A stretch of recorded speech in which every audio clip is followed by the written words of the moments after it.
Hello crafty friends, this is Julia and I have a new mini coloring class for you featuring a Digi stamp by Bloobel Designs. In this first part of my mini class I will be coloring this image with Copic markers. I've stamped it onto Copic friendly cardstock. Simon Says Stamp heavy cardstock is what I've used, and here you can see the final image, and we'll start with the skin tone. Now I will be talking a little bit about this class first while I'll start with the coloring.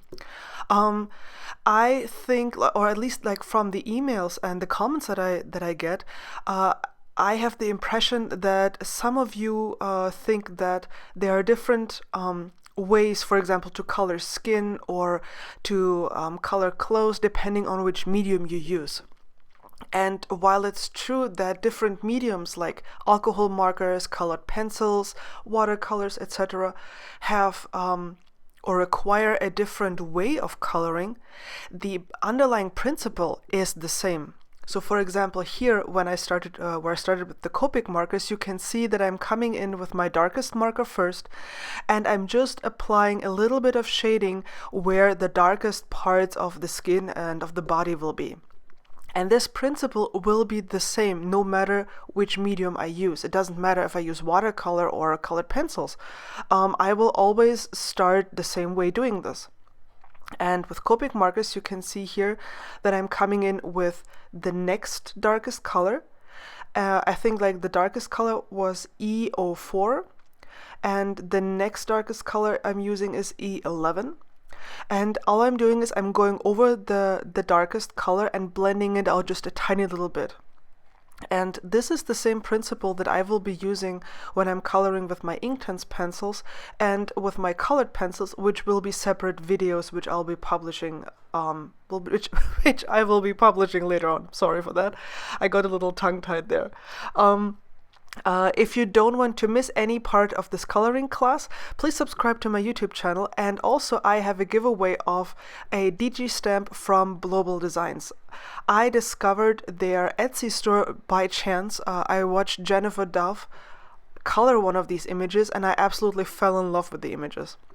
They're quirky, they are unusual, and I think because they are, not really lifelike, they give us a lot of freedom in terms of, like if you don't have the perfect skin tone, it's not so bad. If you want to do something crazy with the clothes, that's okay. And if you want to go overboard with the makeup of this gal here, which I will do later on, that's okay, because the images are quirky, they have a lot of character, and so it's okay to do, a little crazy stuff.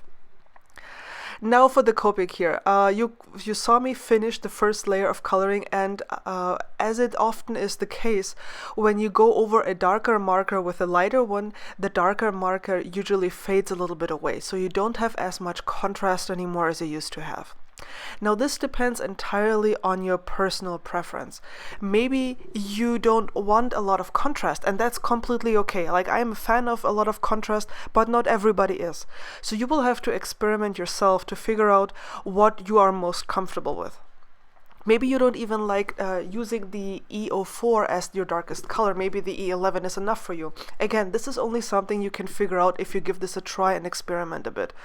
The style of coloring that I'm showing here is something that I learned from the skin and hair class over at KIT CLOWDER. You know that this is my favorite online tutorial site for coloring classes, and I'll be linking to them on my blog post, and if I don't forget, in the video description below here as well. There's often a lot of time between me doing the videos or doing the voiceovers and then publishing the blog post, so sometimes I really forget. But coming back to the coloration here, I think you can see just how great it looks. And right now you might think, oh my goodness, her skin is so dark. Don't worry, once we color the clothes, you will actually see that it's not as dark as you might think it is. And now I'm coming in for the makeup, and I had a blast with this. You should really check out the coloration that the owner of Bloobel Stamps has done in her Etsy shop for this image, because it's just gorgeous, and I oriented myself a lot on her coloration. And I figured, this is an older gal. She is happily doing her yoga stuff, and she wants to feel pretty, and she makes herself pretty just by applying a little bit of makeup, maybe a little bit too much rouge. I actually had to think of my mom. Don't tell her I said that. but my mom likes rouge, and you know, like really rosy cheeks. So I just had to go a little bit overboard here. And you can see that by adding some of this color on top of the skin tone and then blending it out, you have the illusion of makeup here on her face. So it's not really that hard. You could of course use greens or blues or whatever you feel best, but that's what I like best. Okay, we're done with the skin and we're moving on to her shirt. Now I have to admit I actually did this coloration twice. I shot the video twice as well, because in my first coloration I wasn't happy with the white space or with how bright the folds were. Well, they were actually way too dark. And I will show you an image later that shows you the first coloration that I did. And just to make sure I wouldn't forget, I'm actually drawing in the folds here with my lightest color.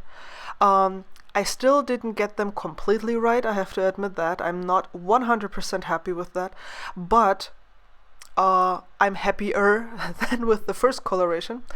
And I think that is something that I will just need to have to practice on. And that's okay. If you're intimidated by the coloring, you know what, don't be.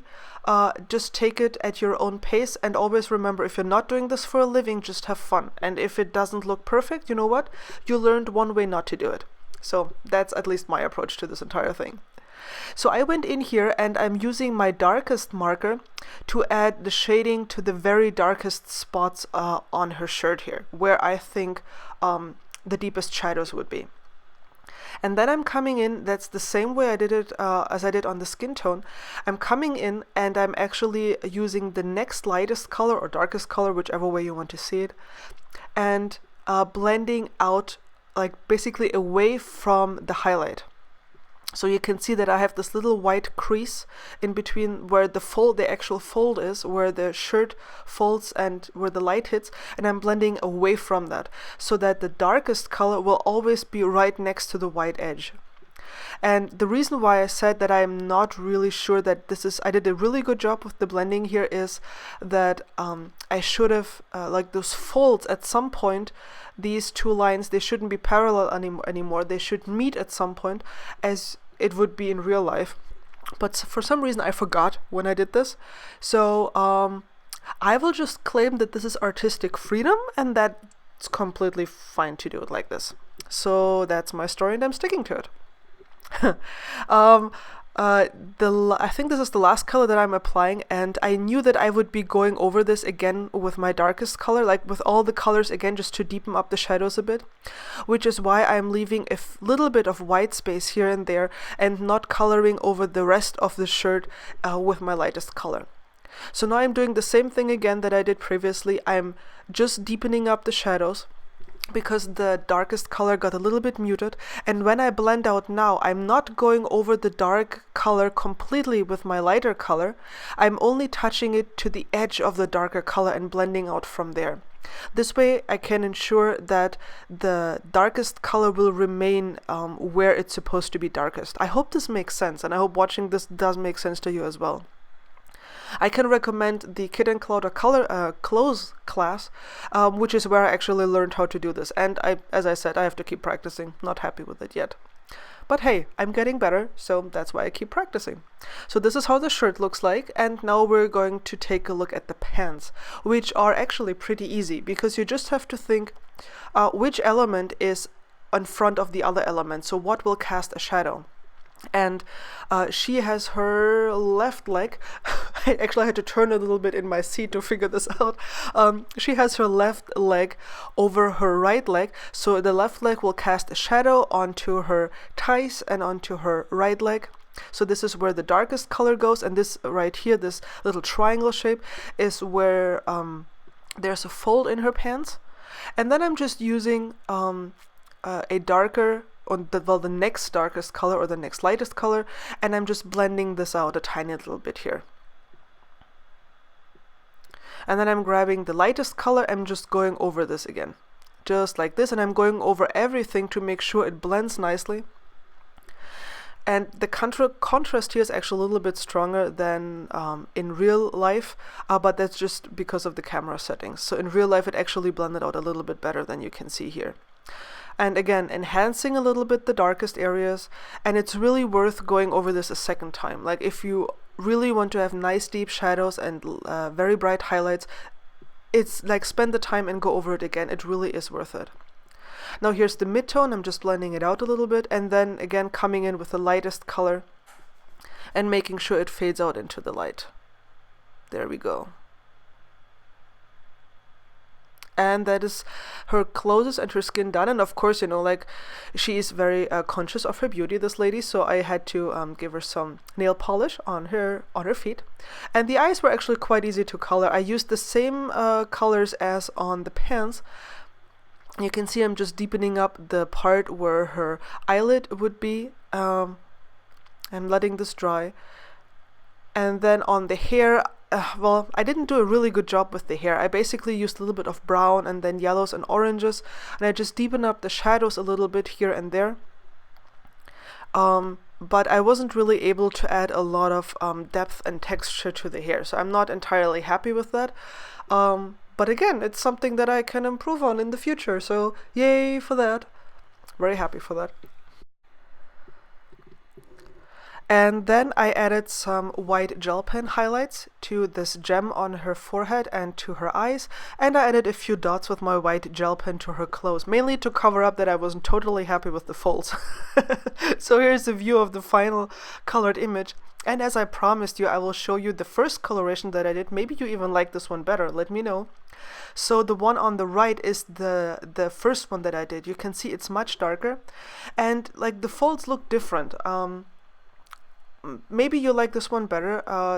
If you do this one, basically just don't leave any space for the highlights, and you will be fine if you want to do it like that. And of course I'll have some close-ups for you here. You can see on the right is the second coloration that I did, on the left is the first one that I did. Again, it depends on your own taste what you like better. I am actually not sure which one I like best. But this is the second one that I showed you here, and I tried really hard to have rich, deep shadows and very light highlights to make sure that her clothes really look three-dimensional and lifelike. As I said, this is part 1 in a 3-part series. Head on over to my blog for the details for the giveaway, and thank you so much for watching. Cheers!